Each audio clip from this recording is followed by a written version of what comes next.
আসসালামু আলাইকুম ওরহমতুল্লাহি ওবারাকাতু। সবাই কেমন আছেন? আশা করছি মহান আল্লাহ তাআলার অশেষ রহমতে কাছে কিংবা দূরে, দেশ অথবা দেশের বাইরে, যে যেখান থেকে আজকে আমার ভিডিওটি দেখছেন সবাই অনেক অনেক বেশি ভালো আছেন। আলহামদুলিল্লাহ আমরাও ভালো আছি। তো বেশ অনেক দিন পর কিন্তু নতুন আরও একটি ভিডিও নিয়ে আপনাদের মাঝে হাজির হয়ে গেলাম। তো এটা ছিল আমি যেদিন চলে আসি বাবার বাড়ি থেকে সেদিনের ভিডিও। আমার বড় আপু যেহেতু আমাকে বিদায় দেওয়ার জন্য তার আগের দিন এসেছিলেন। তো আমি যেদিন চলে যাচ্ছি আপু কিন্তু সেদিন চলে যাচ্ছিল। তো এতটুকু পর্যন্ত আমরা দুই বোন একসাথে এসেছি। তারপর আপু আমাকে টাটা দিয়ে চলে গিয়েছে। আবার যে কবে দেখা হবে তার তো কোনো ঠিক নেই। বেশ অনেক দিন পর হয়তোবা যদি আল্লাহ তাআলা চান বেঁচে থাকি তখন হয়তোবা দেখা হবে। তো এবার আমার সাথে করে আমার আম্মুকে নিয়ে এসেছি। আম্মু অনেক বেশি অসুস্থ, তো ওনাকে মেইনলি ডাক্তার দেখানোর জন্য ঢাকাতে নিয়ে এসেছি আমার সাথে। তো গাড়িতে বসে এই তো মা, মেয়ে আর আম্মু আমরা সবাই মিলে এই তো রওনা হয়ে গেলাম। তো আজকে না তেমন বেশি একটা মন খারাপ লাগছিল না, কেন জানি না, হয়তোবা মা সাথে আছে সেজন্যই যে তেমন একটা খারাপ লাগছিল না। তো এর আগে তো যখন আসতাম অনেক বেশি খারাপ লাগতো আর কান্না চলে আসতো আমার। তো এবার আপুকেও বলছিলাম যে আপু আমার এবারে তেমন একটা খারাপ লাগছে না। তো আপু বলছিল যে আম্মুর সাথে যাচ্ছে সেই জন্যই হয়তোবা তোমার খারাপ লাগছে না।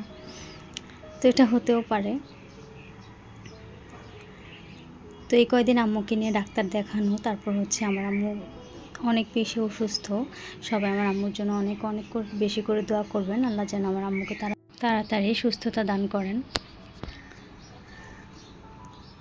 তো বিকেলের দিকে আমরা রওনা দিয়েছি। তো আস্তে আস্তে কিন্তু বেশ রাতই হয়ে গিয়েছিল। তো এটা তার পরদিন সকালবেলা থেকে আমি নাস্তা বানানোর পর এখানে 2 মার ডায়াবেটিস পরীক্ষা করার জন্য বসে গিয়েছি। তো বেশ কিছুদিন আগে আম্মুকে যখন যে অসুস্থতার পারপাসে ডাক্তার দেখানো হয় আমাদের ওখানে, তো তখন কিন্তু আম্মুর ডায়াবেটিস এসেছিল 12 পয়েন্টের মতো তো সেজন্য আর আম্মুরটা টেস্ট করাইবার যে আছে কিনা দেখি। কিন্তু আলহামদুলিল্লাহ আম্মুর এবার ডায়াবেটিস ছিল না।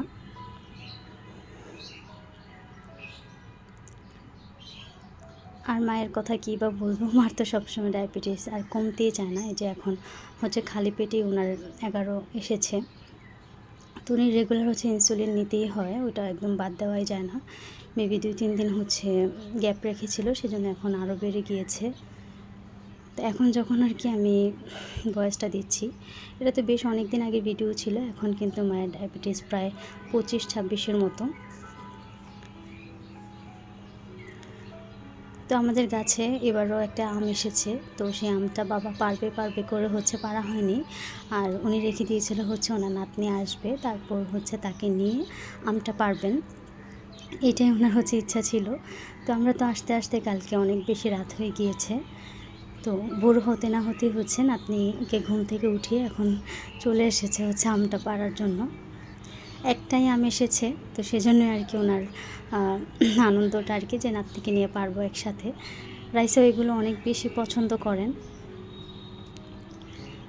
তা আমি আবার এসে কী করছিলাম, আমটা মাশাআল্লাহ এত বেশি সুন্দর ছিল আর এত বড় ছিল। আলহামদুলিল্লাহ মাশাআল্লাহ, আল্লাহর সৃষ্টি কত সুন্দর। তো আমি আবার একটু মাপার জন্য একটু স্কেলে রাখলাম যে কতটুকু হয় সেটা দেখি। আমরা ধারণা করছিলাম যে হাফ কেজির মতো হবে, সেজন্য আরও মাপা যে দেখি কতটুকু হয়। কিন্তু মাপার পর তো আমরা পুরা অবাক হয়ে গিয়েছি। 1 কেজি থেকে জাস্ট 30 গ্রামের মতো মেবি কম ছিল। মাশাআল্লাহ এত বড় হয়েছে আমটা, আমাদের চিন্তারও বাইরে ছিল। তো বাড়ি থেকে আসার সময় তো আম্মু অনেক কিছু দিয়ে দিয়েছে। আম্মু সবসময় বাড়ি থেকে আসার সময় ছোট ছোট পুটুলি করতে করতে যে কত কিছু হয়ে যায়, কোনো কিছু নাও করা যায় না। আম্মু অনেক বেশি রাগ করেন। তো যেমন এবার আমাদের যে ক্ষেতের চাল ছিল সে চাল দিয়ে দিয়েছেন। এখানে অনেক ধরনের চাল ছিল। এটা খুদের চাল, তারপর এটা আতপ চাল। আতপ চালই 2 প্রকারের ছিল এখানে, একটা একটু ভাঙা ভাঙা আর একটা আস্ত। আর কিছু হচ্ছে রান্নার ভাতের চাল দিয়েছে। এত করে আব্বুকে না করেছি, কিন্তু উনি তো শুনবেই না। এই বস্তাগুলো আনতেই যে কী অবস্থা খারাপ হয়ে গিয়েছে।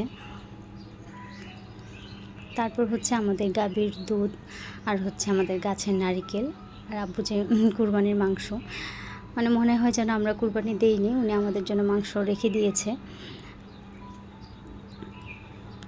তো এরকম সবসময় করে, আব্বুকে যতই বলি না কেন বাড়িতে যাওয়ার পরে এরকম টুকটাক জিনিসপত্র দিতেই থাকবে। গাভীর দুধ তো এটা সবসময় দিবে, যেহেতু আমাদের নিজেদের গরু। তারপর এবার নাকি গাছে নারিকেলও হয়েছে, তো বললো যে পিঠা বানিয়ে খেতে পারবে, নারিকেল নিয়ে যাও। তো আমি আবার সকালবেলা হচ্ছে নাস্তার পর এগুলো সুন্দর করে গুছিয়ে রাখছি।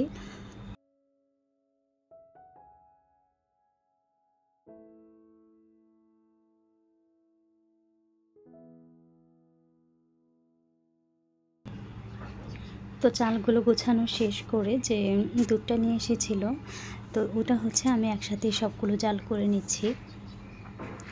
গতকাল রাতে জাল করব ভেবেছিলাম, কিন্তু অনেক রাত করে এসেছে, তো খুব বেশি টায়ার্ড লাগছিল, তো ওই জন্য আর কি ডিপে রেখে দিয়েছি যে সকালবেলা হচ্ছে জাল করে নিব। তো সকালে ঘুম থেকে উঠে হচ্ছে আগে দুধগুলোকে আমি ভিজিয়ে রেখেছিলাম, তো এটা এখন বরফটা ছেড়ে দিয়েছে। আর একটু বেশি ভয়ও লাগছিল যে আমরা তো যেহেতু রাতে জাল করার কথা ছিল, একদম কাঁচা দুধটা নিয়ে এসেছি, তো সেজন্য একটু ভয় লাগছিল যে ফেটে যাবে কি না এতগুলো দুধ। এখানে প্রায় 10 কেজির মতো দুধ রয়েছে। তো আল্লাহর রসের রহমত যে না, দুধগুলো ফাটেনি, খুব সুন্দরই ছিল। তো এখানে আমি হচ্ছে একবারে একটা পাতিলে নিয়ে দেখলাম যে অনেক বেশি হয়ে যায়, তো পরবর্তীতে আর কি 2টা পাতিলে নিয়ে নিয়েছি। এতে করে হচ্ছে তাড়াতাড়ি দুধটা জাল হয়ে যাবে। আর রান্নার জন্য এখানে আমি মাছ টাছ নামিয়ে নিলাম আর কি।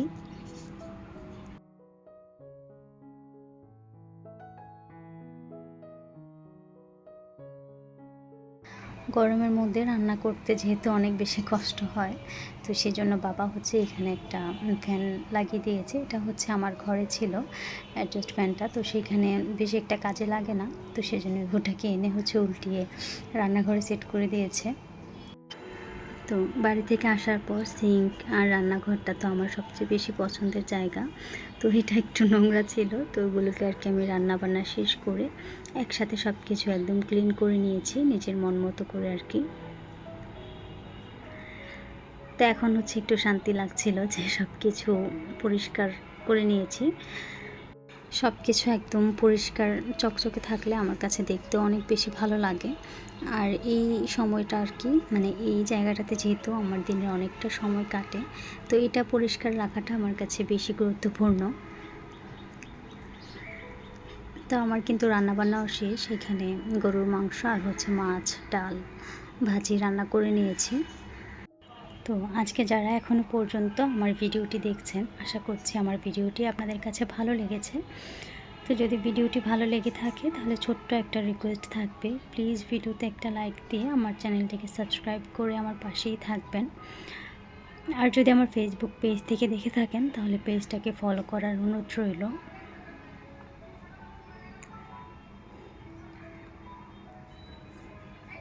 রান্নাবান্না শেষ করে এখানে হচ্ছে এই তো সবাই মিলে খেতে বসে গিয়েছি। আর আমি হচ্ছে এখানে বসে মায়ের সাথে দুষ্টুমি করছিলাম যে যত যাই কিছু হয়ে যাক না কেন, আমার মায়ের হচ্ছে বল ছাড়া উনি খেতেই পারবে না।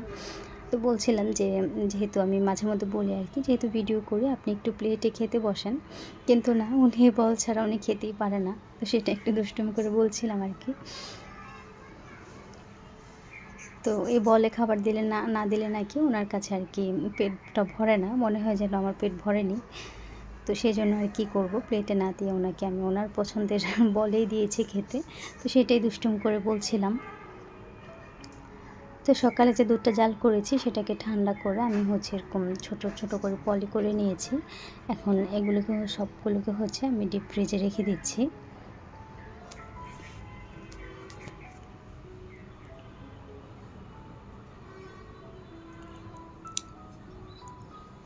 তো আজকে যেহেতু দুধটা জাল করেছি, তো আমি কিছুটা দুধ হচ্ছে রেখে দিয়েছিলাম, তো কিছুটা হচ্ছে আজকে সবাই মিলে খাওয়ার জন্য, আর অল্প কিছু এখানে আমি ভালো করে জাল করে নিচ্ছি। বিকালের নাস্তা হিসেবে হচ্ছে লাচ্ছা সেমাই রান্না করব, সেজন্য আর কি। তো তো এটার মধ্যে হচ্ছে এখন এলাচ দারচিনি আমি দিয়ে একটু ভালো করে ঘন করে আর কি একটু জাল করে নিব। তো এখানে আমি চিনিও নিয়েছি পরিমাণ মতো, যতটা মিষ্টি আর কি পছন্দ করে। আমাদের পরিবারে সবাই মিষ্টিটা একটু বেশি পছন্দ করে, তো সেজন্য আর কি আমি চিনির পরিমাণটা একটু বাড়িয়ে দিয়েছি। আর আজকে আমার গলার আওয়াজটা হয়তো একটু অন্যরকম লাগতে পারে, আমার মানে একটু শুকনা কাশি হচ্ছে। আমি ভয়েস দিয়েছি, বারবার হচ্ছে কেটে কেটে যাচ্ছে, বারবার কথা আর কি গলার মধ্যে আটকে যাচ্ছিলো, এরকম একটা অস্বস্তি বোধ হচ্ছিল। তো এমনিতেই তো অনেক দিন দেরি হয়ে গিয়েছে, ভিডিও দিতে পারি না, আম্মুকে নিয়ে হচ্ছে হসপিটালে তারপর হচ্ছে যেতে হয়, সেজন্য আর কি।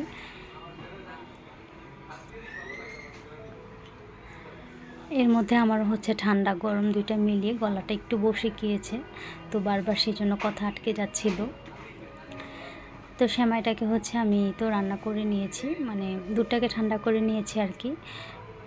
দুধটাকে একদম ঠান্ডা করে তারপর হচ্ছে আমি লাচ্ছা সেমাইটাকে দিয়েছি। আমার কাছে সেমাইটাকে এভাবে রান্না করলে ভালো লাগে, গরম দুধের মধ্যে দিয়ে দিলে আমার কাছে মনে হয় যেটা একদম নরম হয়ে জাউয়ের মতো করে হয়ে যায়।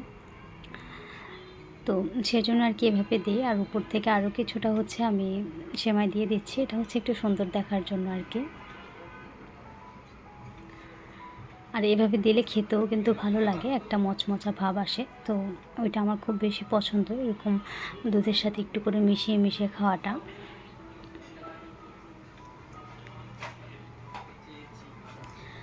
তো সবার জন্যই তো বিকেলে নাস্তা রেডি করে নিয়েছি, তো সবাই মিলে এখন খেয়েও নিচ্ছি। আর এ পর্যায়ে সবার কাছ থেকে আমি এখানেই বিদায় নিয়ে নিচ্ছি। দেখা হবে পরবর্তী কোনো ভিডিওতে ইনশাআল্লাহ। ততক্ষণ পর্যন্ত সবাই অনেক অনেক বেশি করে আমাদের সবার জন্য দোয়া করবেন। আল্লাহ হাফেজ, আসসালামু আলাইকুম।